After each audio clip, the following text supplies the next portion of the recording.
Magsitayo po ang lahat.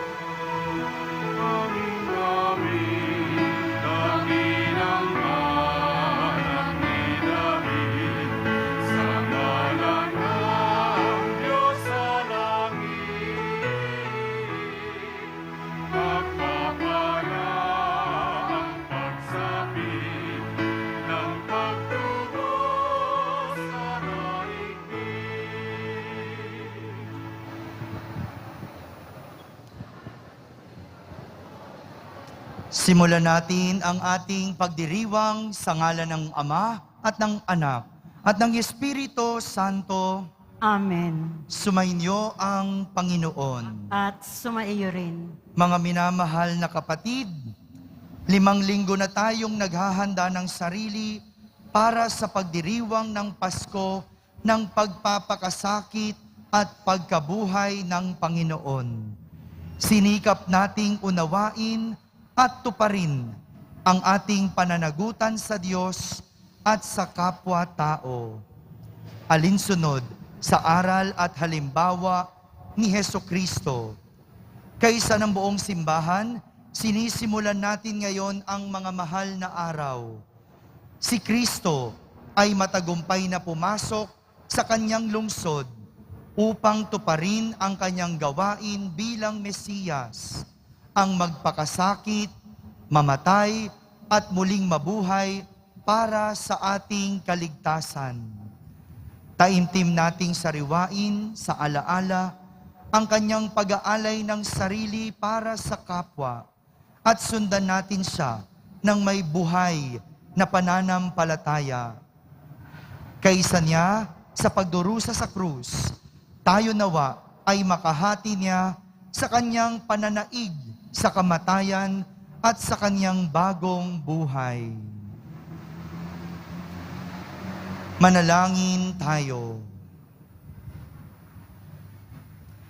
Ama naming makapangyarihan, ang mga palaspas na ito ay iyong pagpalain at pabanalin upang sa masaya naming pagbubunyi sa Mesiyas na aming hari, siya'y aming masundan at sa pamamagitan niya'y aming sapitin ang hindi magmamaliw na lungsod ng Jerusalem na kanyang pinaghaharian kasama mo at ng Espiritu Santo magpasawalang hanggan.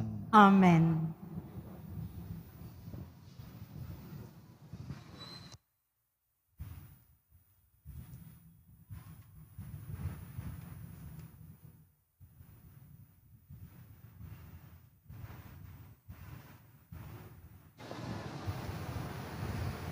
Sumainyo ang Panginoon. At sumaiyo rin. Ang mabuting balita ng Panginoon ayon kay San Lucas. Papuri sa iyo, Panginoon.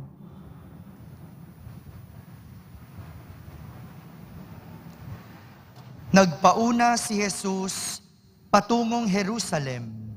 Nang malapit na siya sa Bethfage at Betania, sa bundok na kung tawagi bundok ng mga olibo, pinauna niya ang 2 alagad. Sinabi niya sa kanila, pumunta kayo sa susunod na nayon. Sa pagpasok dooy, matatagpuan ninyo ang isang bisirong asnong nakatali. Hindi pa ito nasasakyan ninuman. Kalagin ninyo at dalhin dito. Kapag may nagtanong kung bakit ninyo kinakalag, sabihin ninyong kailangan ng Panginoon. Kaya't lumakad ang mga inutusan at natagpuan nga nila ang asno, ayon sa sinabi sa kanila ni Jesus. Samantalang kinakalag nila ito, tinanong sila ng mga may-ari, bakit ninyo kinakalag iyan? Kailangan ito ng Panginoon, tugon nila. Dinala nila kay Jesus ang asno at matapos isapin sa likod nito ang kanilang mga balabal, siya'y pinasakay nila. Nagpatuloy si Jesus sa kanyang paglalakbay at sa kanyang daraanan na may inilalatag ng mga tao ang kanilang mga balabal. Nang malapit na siya, palusong na sa libis ng bundok ng mga olibo, nagsigawan sa galak ang buong pangkat ng mga alagad at malakas na nagpuri sa Diyos. Dahil sa mga kababalaghang nasaksihan nila, ang wika nila, purihin ang hari na dumarating sa ngalan ng Panginoon. Kapayapaan sa langit, purihin ang Diyos. Sinabi sa kanya ng ilang pariseyong kasama ng karamihan, Guro, sawayin mo nga ang iyong mga alagad. Sumagot siya, sinasabi ko sa inyo, kapag tumahimik sila, ang mga bato na ang sisigaw. Mga kapatid, ang mabuting balita ng Panginoon. Pinupuri ka namin, Panginoong Heso Kristo. Mga minamahal na kapatid, tularan natin ang mga tao na nagbunyi kay Jesus. Halinang magprosesyon sa kanyang karangalan, taglay ang kapayapaan.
Manalangin tayo. Ama naming makapangyarihan, ginawa mong halimbawa, dapat tularan ang tagapagligtas naming naging di iba sa amin, para ang krus namin ay akuin. Pagindapatin mong sa mga pagdiriwang ay aming kamtin, ang kanyang ulirang pagkamatiisin, at ang pakikisalo sa pagkabuhay niyang maningning. Sa pamamagitan niya, kasama ng Espiritu Santo, magpasawalang hanggan. Amen. Magsiupo ang lahat. Pagbasa mula sa aklat ni Propeta Isaías.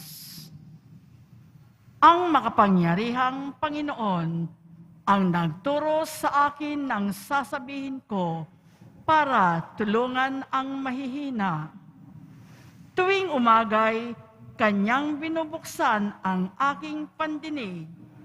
Nananabik akong malaman kung ano ang ituturo niya sa akin. Binigyan niya ako ng pang-unawa.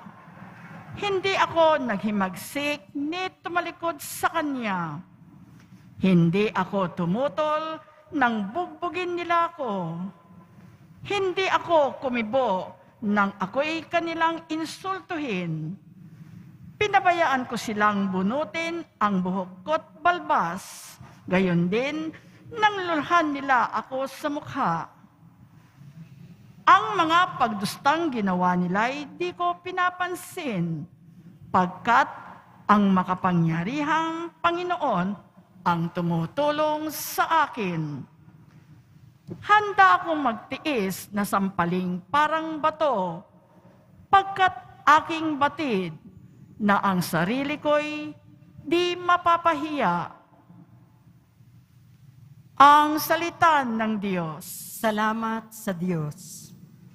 Diyos ko, bakit naman ako yung pinabayaan? Diyos ko, bakit naman ako yung pinabayaan?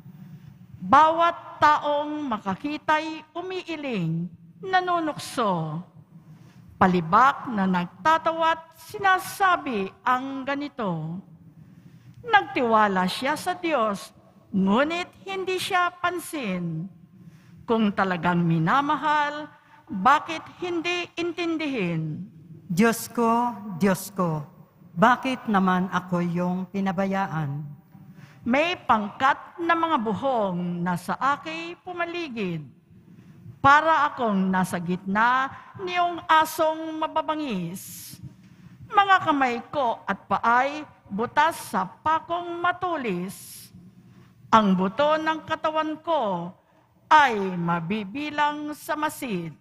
Diyos ko, bakit naman ako yung pinabayaan? Pinaghati-hati nila ang damit ko sa katawan. Ang hinubad na tunika'y tinaan sa sapalaran. Huwag mo akong ulilahin, huwag talikdan, Panginoon. O aking tagapagligtas, bilisan mo ang pagtulong. Diyos ko, bakit naman ako yung pinabayaan? Ang lahat ng ginawa mo'y ihahayag ko sa lahat. Sa gitna ng kapulungay, pupurihin kitang ganap. Purihin ang Panginoon ng lahat ng kanyang lingkod. Siya'y inyong dakilain, kayong angkan ni Jacob. Ikaw, bayan ng Israel, ay sumamba at maglingkod. Diyos ko, bakit naman ako yung pinabayaan?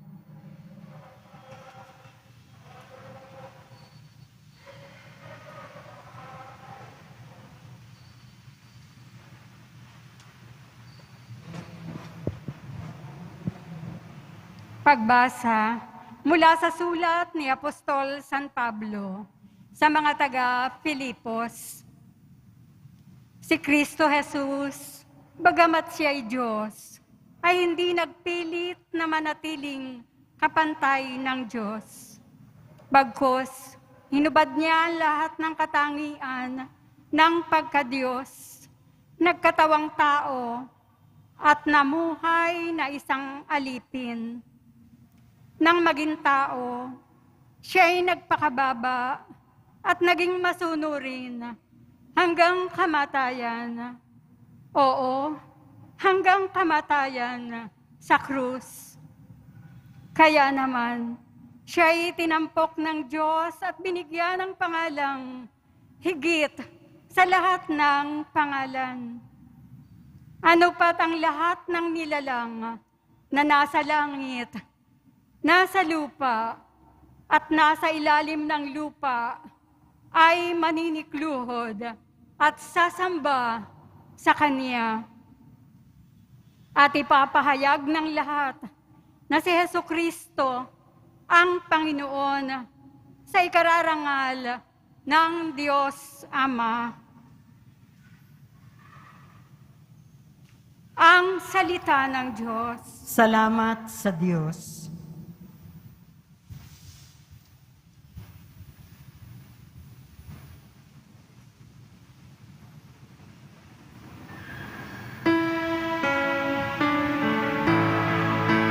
Magsitayo po ang lahat.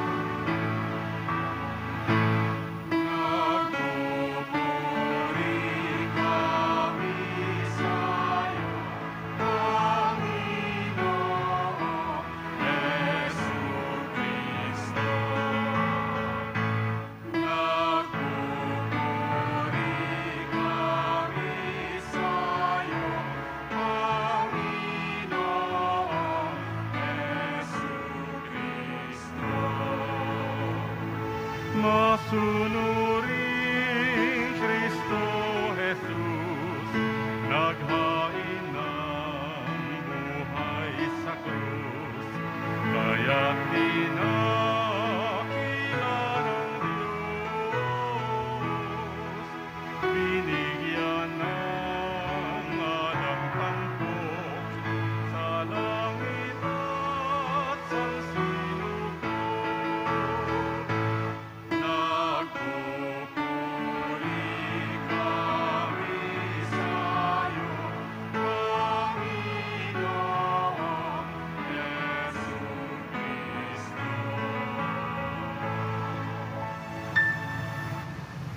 Ang pagpapakasakit ng ating Panginoong Hesukristo ayon kay San Lucas.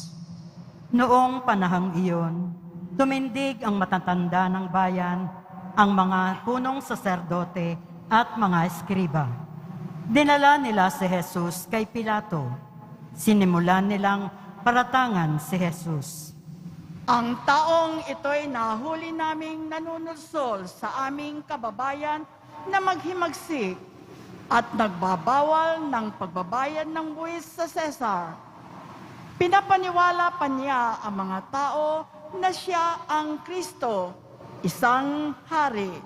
Tinanong ni Pilato si Jesus. Ikaw ba ang hari ng mga Hudyo? Tumugon si Jesus. Kayo na ang nagsasabi. Sinabi ni Pilato sa mga punong saserdote at sa mga tao. Wala akong makitang kasalanan sa taong ito. Ngunit mapilit sila at nagwika. Sa pamamagitan ng kanyang mga turoy, inuudyukan niyang maghimagsik ang buong Judea. Nagsimula siya sa Galilea at ngayoy narito na. Nang marinig ito ni Pilato, itinanong niya kung taga Galilea si Jesus. At nang malamang siya'y mula sa nasasakupan ni Herodes, kanyang ipinadala siya sa taong ito, na noon na may nasa Jerusalem.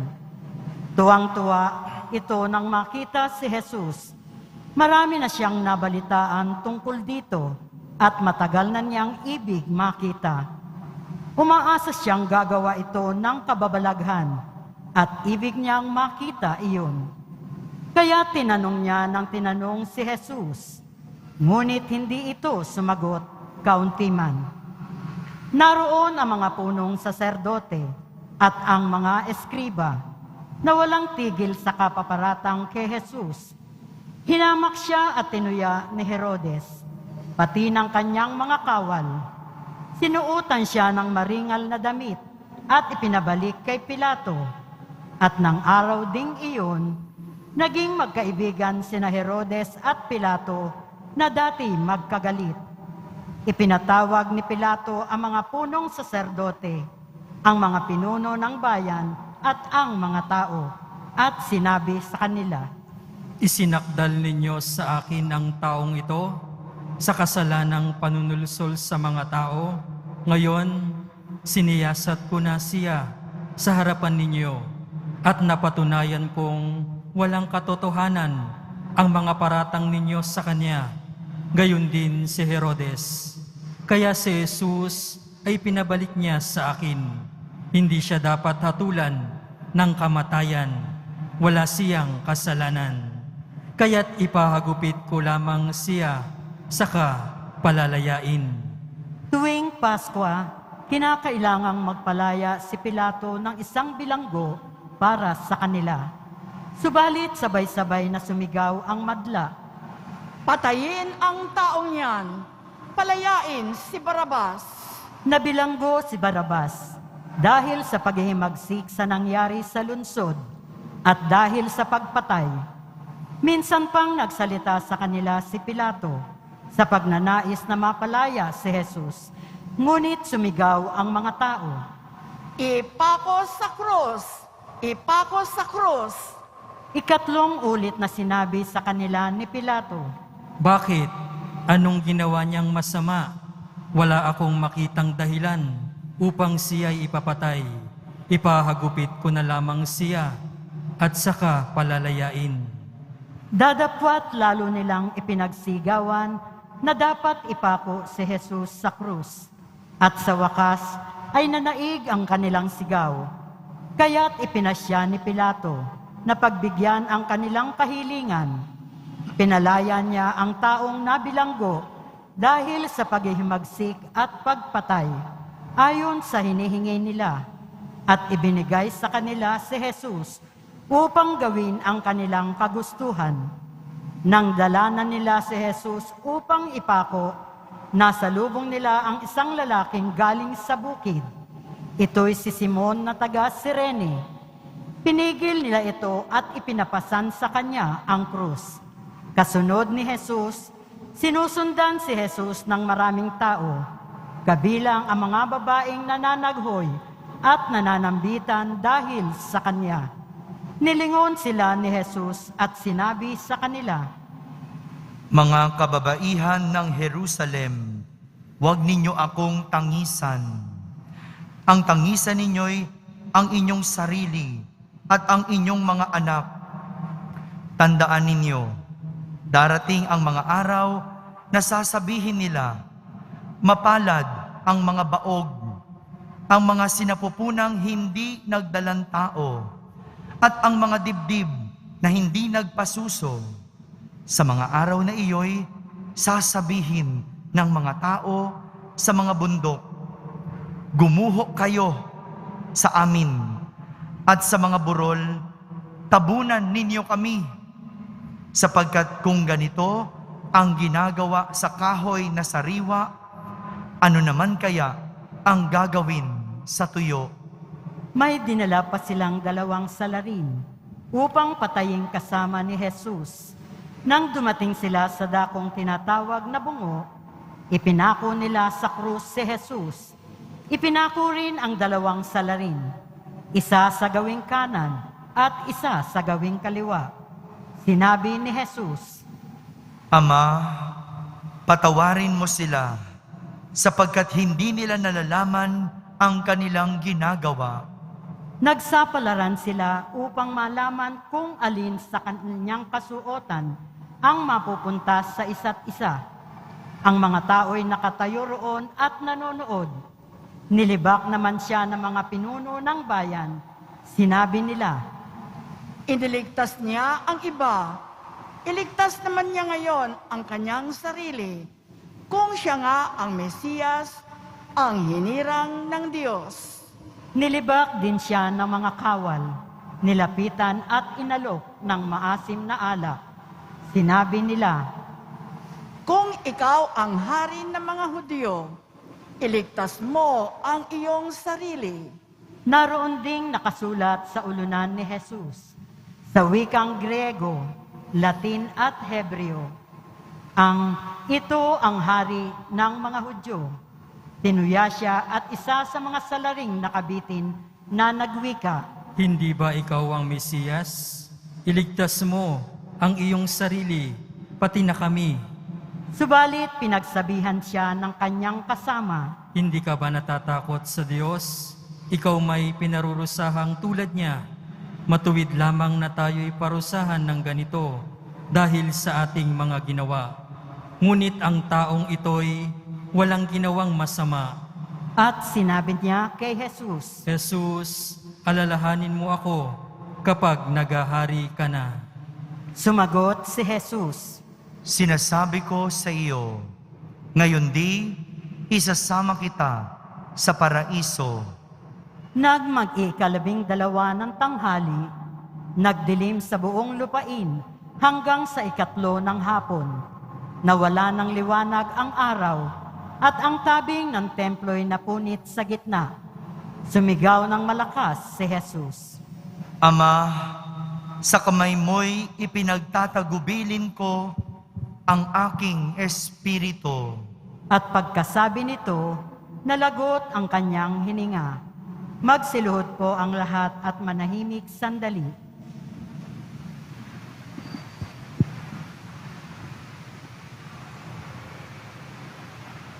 Magsitayo na po ang lahat. Nang makita ng kapitan ang nangyari, Nagpuri siya sa Diyos at sinabing, Tunay ngang matuwid ang taong ito. ang nangyaring ito'y nakita ng lahat ng taong nagkakatipon at nagmamasid. At umuwi silang dinadagukan ang kanilang dibdib. Nakatayo naman sa di kalayuan ang mga kaibigan ni Jesus, pati ang mga babaeng sumunod sa kanya mula sa Galilea. At nakita rin nila ang mga bagay na ito. Mga kapatid, ang mabuting balita ng Panginoon. Pinupuri ka namin, Panginoong Heso Kristo. Magsiyo po na po Magsiyo ang po. lahat.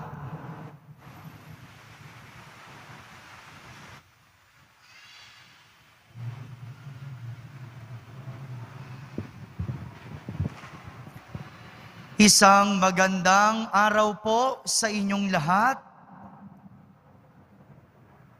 Gising pa po ba kayo? Sige, tingnan natin. Mag-gising check muna tayo. Pakibati mo ang katabi mo ng isang magandang araw.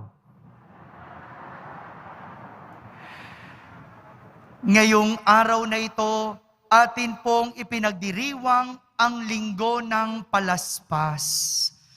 Diretsahin na natin, mayroong 3 bagay ang pwede nating paghugutan ng pagninilay sa araw na ito. 3 bagay na mahalaga sa pagdiriwang natin ng linggo ng palaspas. Una, ang palaspas. Sabihin nyo nga po, palaspas.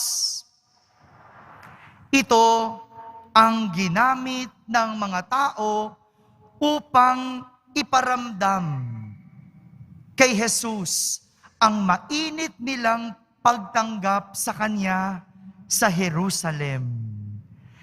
Ginawa ito ng mga tao sa pamamagitan ng pagwawagayway ng mga palaspas. Ito yung kanina sa simula ng ating liturhiya at pagdiriwang, ito yung ginawa natin.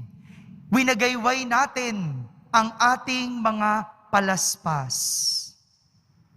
Sinaunang gawain ang pagwawagayway ng palaspas at paglalatag nito sa dadaanan ng isang taong mahalaga na sasalubungin sa isang hari o isang bayani ng digmaan.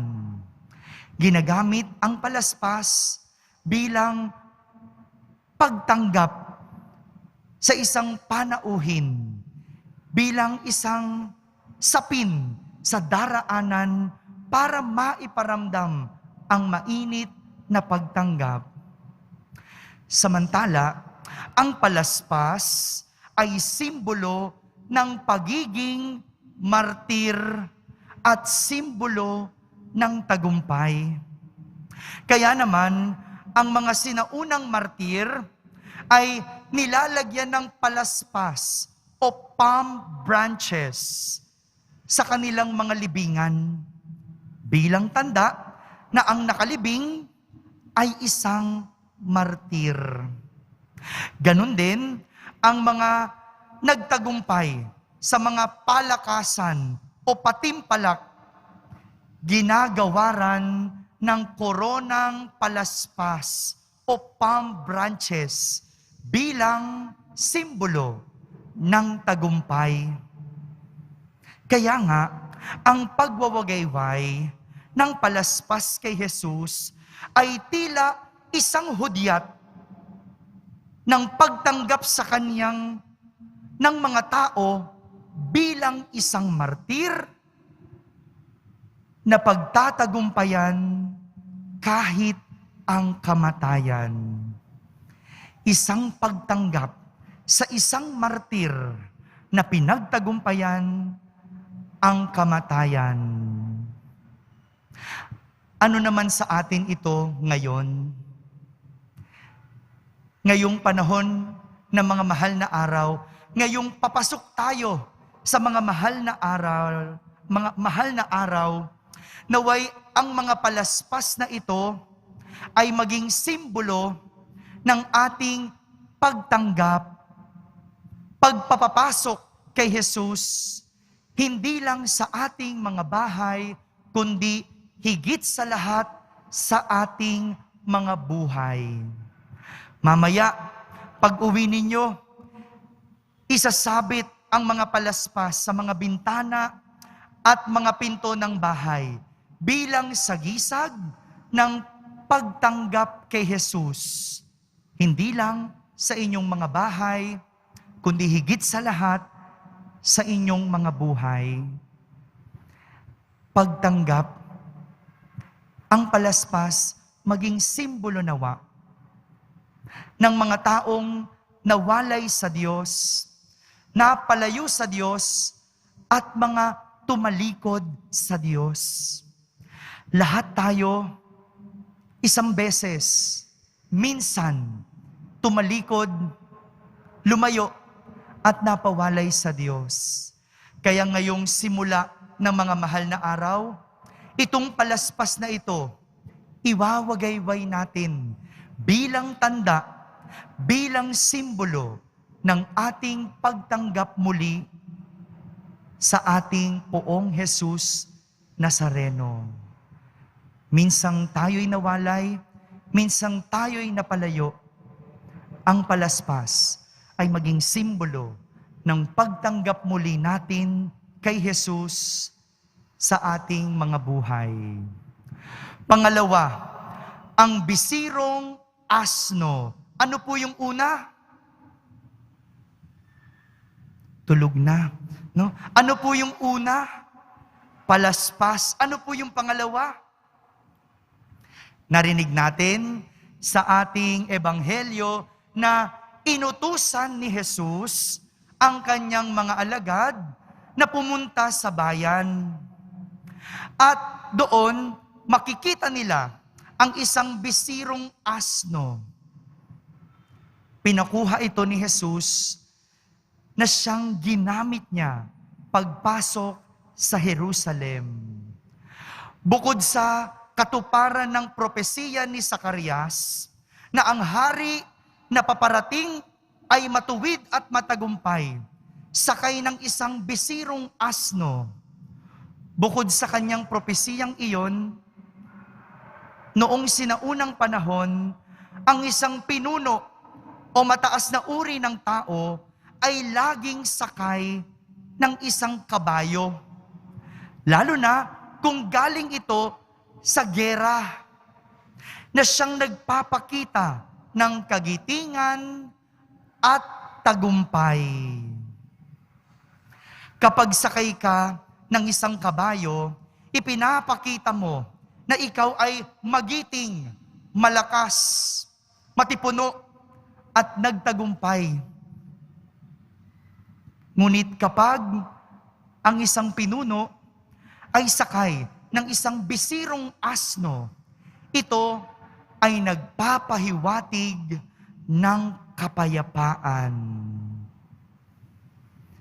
Kapayapaan ang pahiwatig ng pagsakay ni Jesus sa bisirong asno.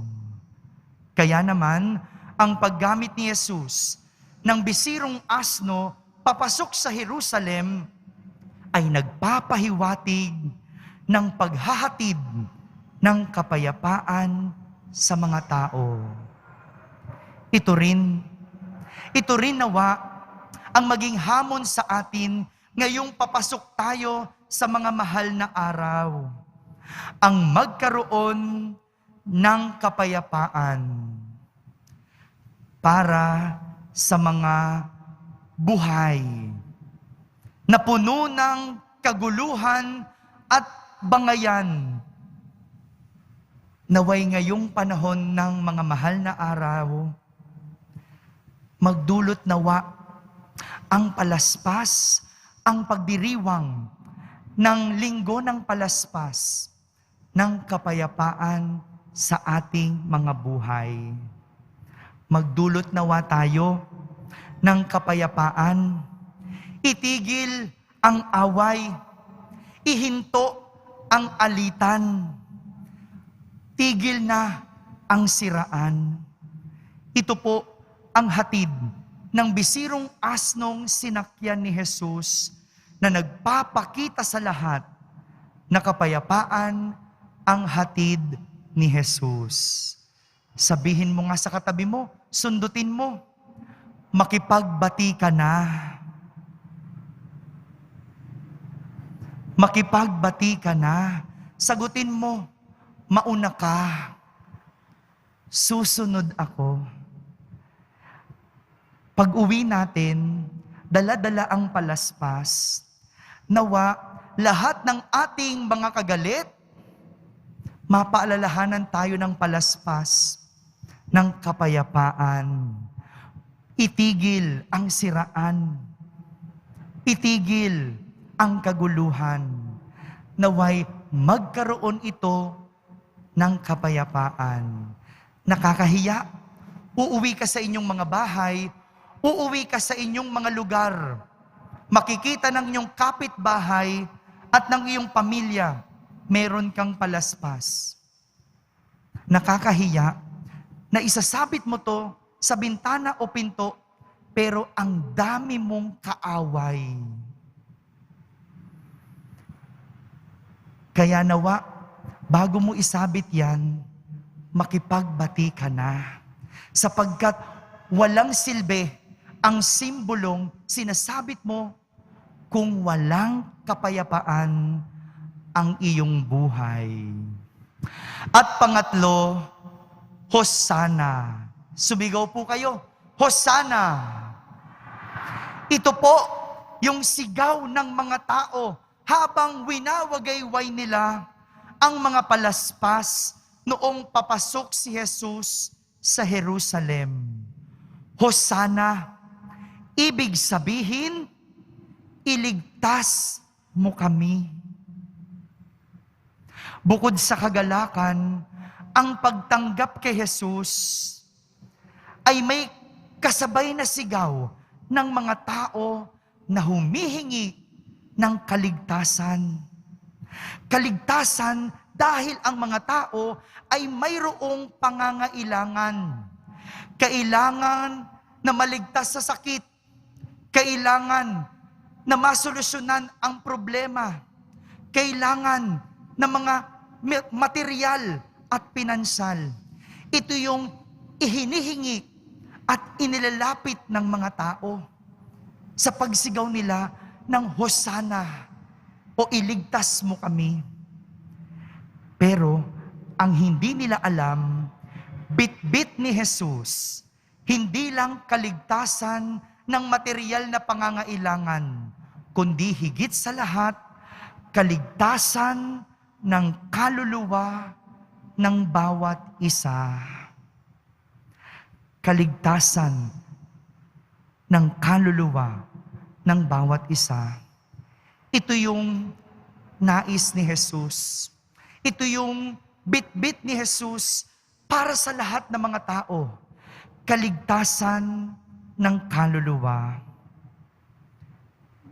Ngayong papasok ang mga mahal na araw, naway humingi tayo ng kaligtasan sa Diyos.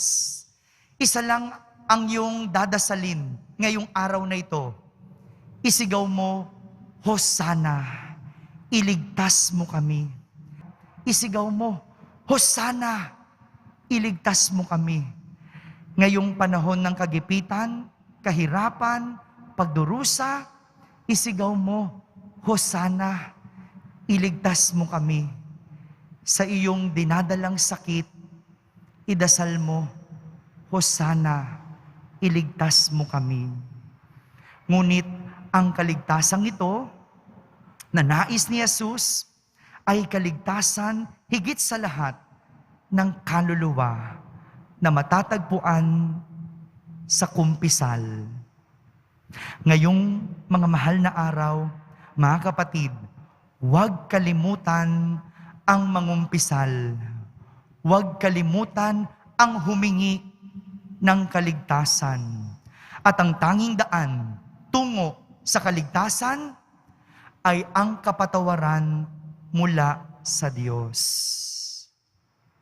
Ito po ang pagdiriwang natin ng Linggo ng Palaspas.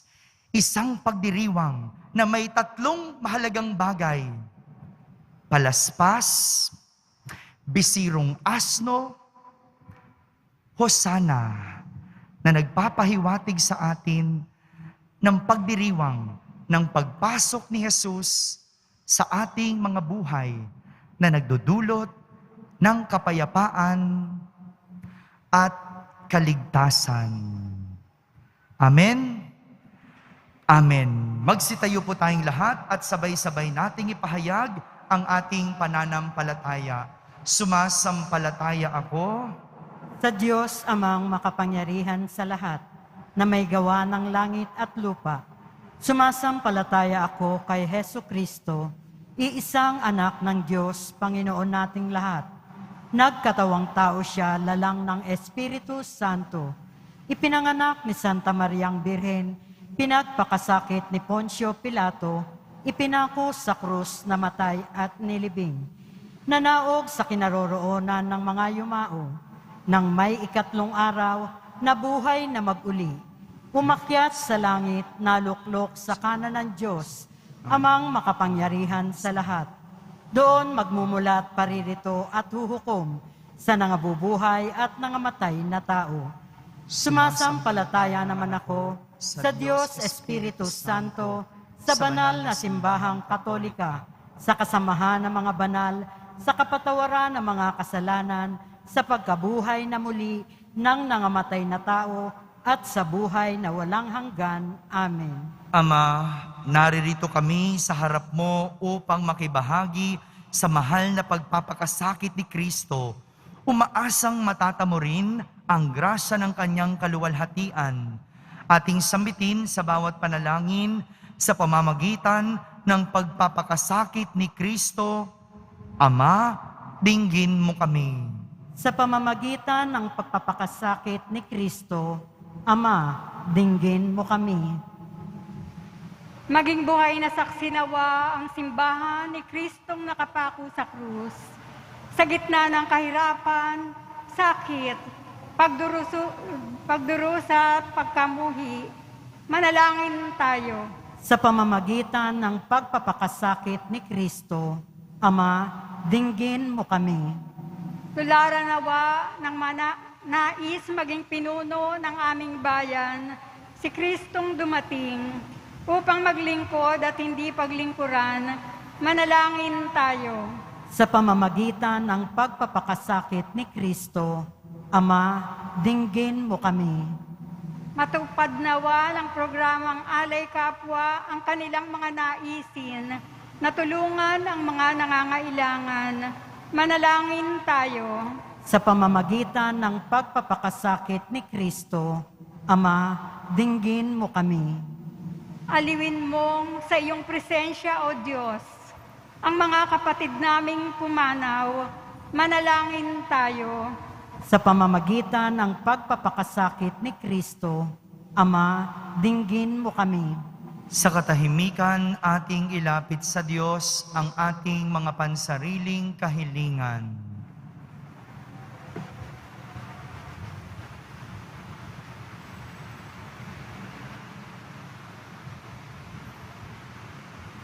Manalangin tayo.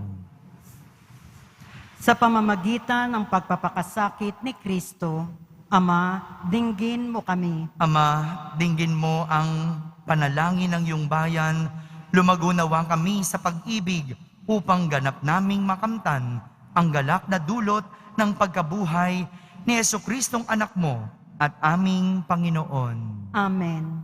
Magsiupo ang lahat.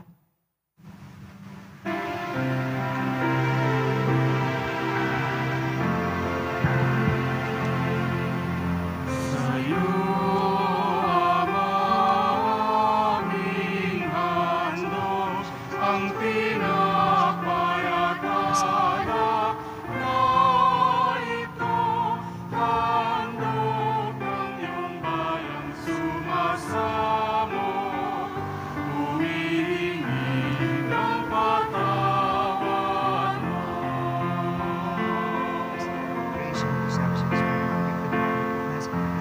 pagsunod sa utos mo.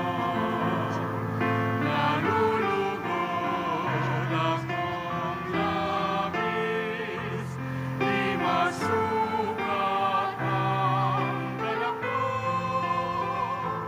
pagkat aking iniibig. Sa'yo ang aming handog, ang pinapayatanap na ito, handog ng iyong bayang sumasabot, humingi ng patawad mo. Magsitayo po ang lahat. Manalangin kayo mga kapatid upang ang paghahain natin ay kalugdan ng Diyos amang makapangyarihan. Tanggapin nawa ng Panginoon itong paghahain sa iyong mga kamay, sa kapurihan niya at karangalan, at sa ating kapakinabangan at sa buong sambayanan niyang banal.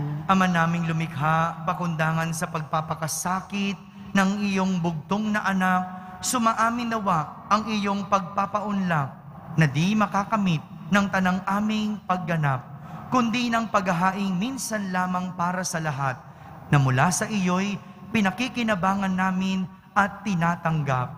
Sa pamamagitan ni Jesucristo, kasama ng Espiritu Santo, magpa sa walang hanggan. Amen. Sumainyo ang Panginoon. At sumaiyo rin. Itaas sa Diyos ang inyong puso at diwa. Itinaas na namin sa Panginoon. Pasalamatan natin ang Panginoong ating Diyos. Marapat na siya ay pasalamatan. Ama naming makapangyarihan, tunay ngang marapat na ikaw ay aming pasalamatan sa pamamagitan ni Jesucristo na aming Panginoon. Wala siyang kasalanan, ngunit inaring salarin sa pagmamalasakit niyang kami palayain. Sa kamatayang kinasuungan namin, kaya't namatay siya upang kami ay buhayin. Kaya kaysa ng mga anghel na nagsisiawit ng papuri sa iyo nang walang humpay sa kalangitan, kami nagbubunyi sa iyong kadakilaan.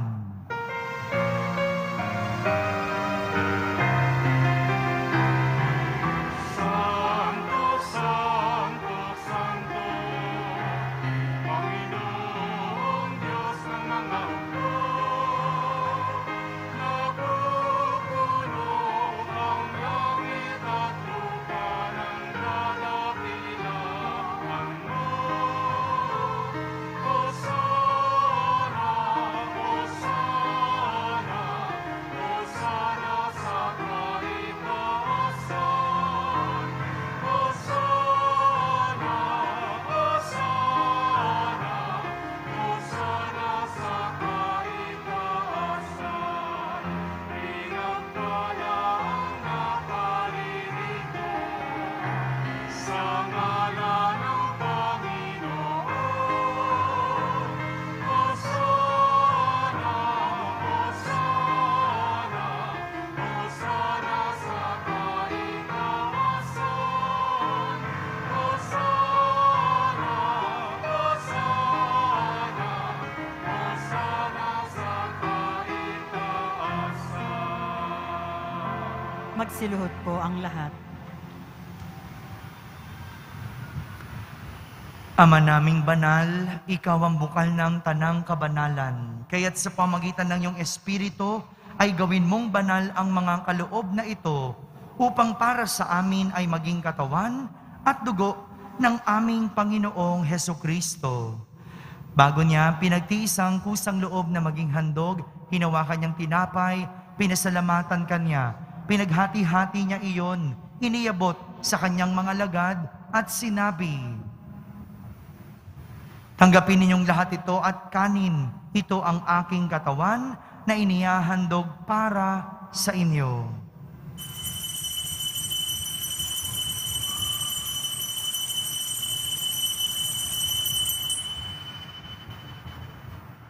Gayon din naman, nung matapos ang hapunan, hinawakan niyang kalis, muli kanyang pinasalamatan. Iniabot niyang kalis sa kanyang mga lagad at sinabi, "Tanggapin ninyong lahat ito at inumin. Ito ang kalis ng aking dugo ng bago at walang hanggang tipan, ang aking dugo na ibubuhos para sa inyo at para sa lahat, sa ikapagpapatawad ng mga kasalanan. Gawin ninyo ito sa pag-alaala sa akin.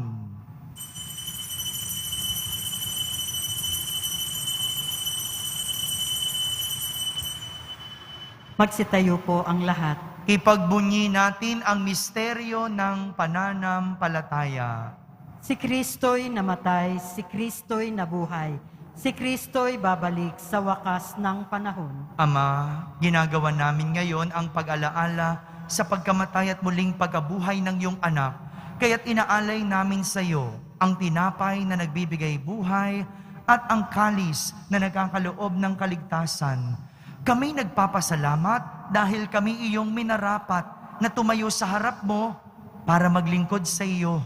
Isinasamo namin kaming magsasalo-salo sa katawan at dugo ni Kristo ay mabuklod sa pagkakaisa sa pamamagitan ng Espiritu Santo.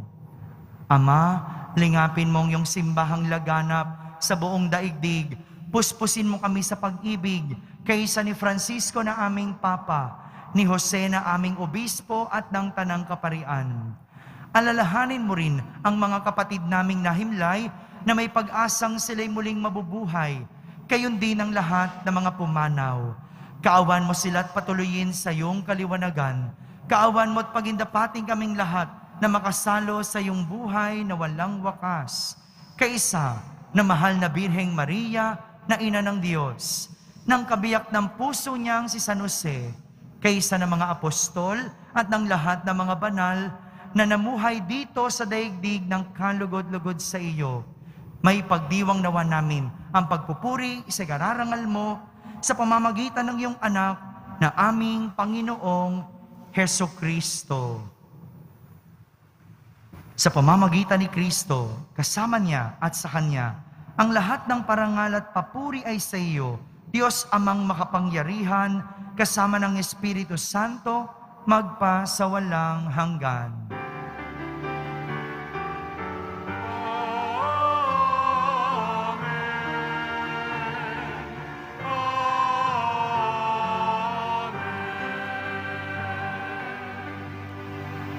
Sa tagubilin ng mga nakahagaling na utos at turo ni Jesus na Panginoon natin at Diyos, ipahayag natin ng lakas loob. Ama namin, sumasalangit ka. Sambahin ang ngalan mo, mapasa amin ang kaharian mo, sundin ang loob mo dito sa lupa para nang sa langit. Bigyan mo kami ngayon ng aming kakanin sa araw-araw at patawarin mo kami sa aming mga sala para nang pagpapatawad namin sa nagkakasala sa amin. At huwag mo kaming ipahintulot sa tukso at iadya mo kami sa lahat ng masama. Hinihiling namin kami iadya sa lahat ng masama, pagkalooban ng kapayapaan araw-araw, iligtas sa kasalanan at ilayo sa lahat ng kapahamakan. Samantalang aming pinananabikan ang dakilang araw ng pagpapahayag ng tagapagligtas naming si Heso Kristo. Sapagkat iyo ang kaharian at ang kapangyarihan at ang kapurihan magpakailanman. Amen. Panginoong Jesucristo, sinabi mo sa iyong mga apostol, kapayapaan ang iniiwan ko sa inyo, ang aking kapayapaan ang ibinibigay ko sa inyo. Tunghayan mo ang aming pananampalataya at huwag ang aming pagkakasala.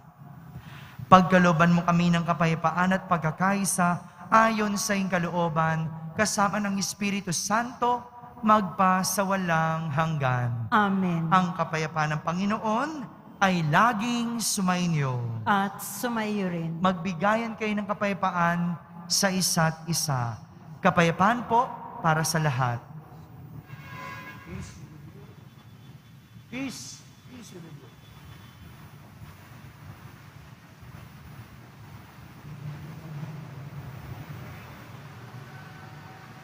Kordero ng Diyos na nag-aalis ng mga kasalanan ng sanlibutan, maawa ka sa amin. Kordero ng Diyos na nag-aalis ng mga kasalanan ng sanlibutan, maawa ka sa amin. Kordero ng Diyos na nag-aalis ng mga kasalanan ng sanlibutan, ipagkaloob mo sa amin ang kapayapaan. Magsiluhod po ang lahat.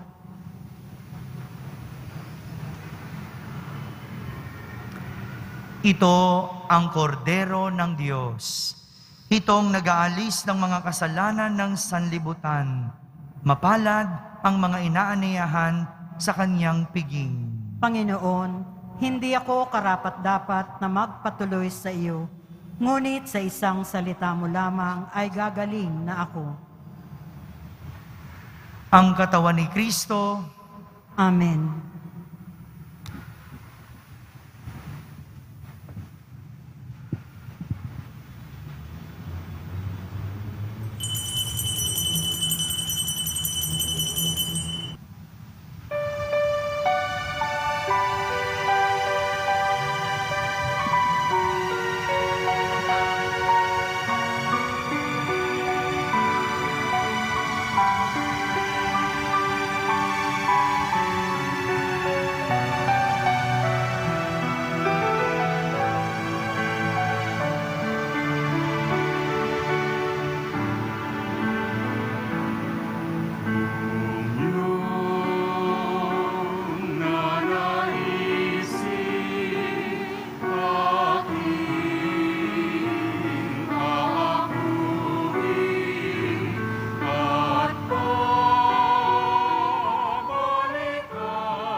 Ama naming mapagmahal, ngayon kami pinapagsalo mo sa banal na pakikinabang, kami iyong pinalingong may pag-asa sa aming sinasampalatayanan, pakundangan sa pagkamatay ng iyong anak.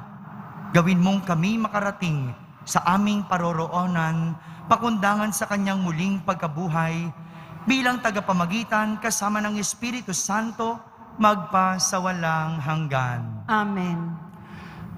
Sumainyo ang Panginoon. At sumayo rin. Yung mga nasa labas po, iwagayway niyo po ang inyong mga palaspas na hindi pa nababasbasan at atin pong babasbasan ang mga ito kasama ng inyong mga imahen at mga dasalan.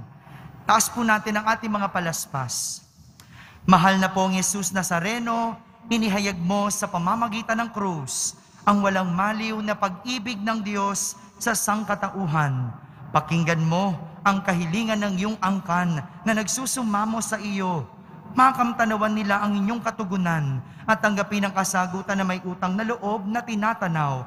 Basbasan din po ninyo ang lahat na may karamdaman, nahihirapan, may mga dalang imahen, dasalan at mga palaspas. Sa pamamagitan ng bendisyon na ito, naway maalala nila ang mga pangako nila noon sa binyag na ikaw ang kanilang iibigin at pagdiningkuran bilang Panginoon, magpa sa walang hanggan. Amen. At pagpalain kayo ng makapangyarihang Diyos, Ama, Anak, at Espiritu Santo. Amen. Tapos na po ang ating pagdiriwang, humaiking taglay ang pag-ibig at kapayapaan ng Poong Jesus Nazareno. Salamat sa Diyos.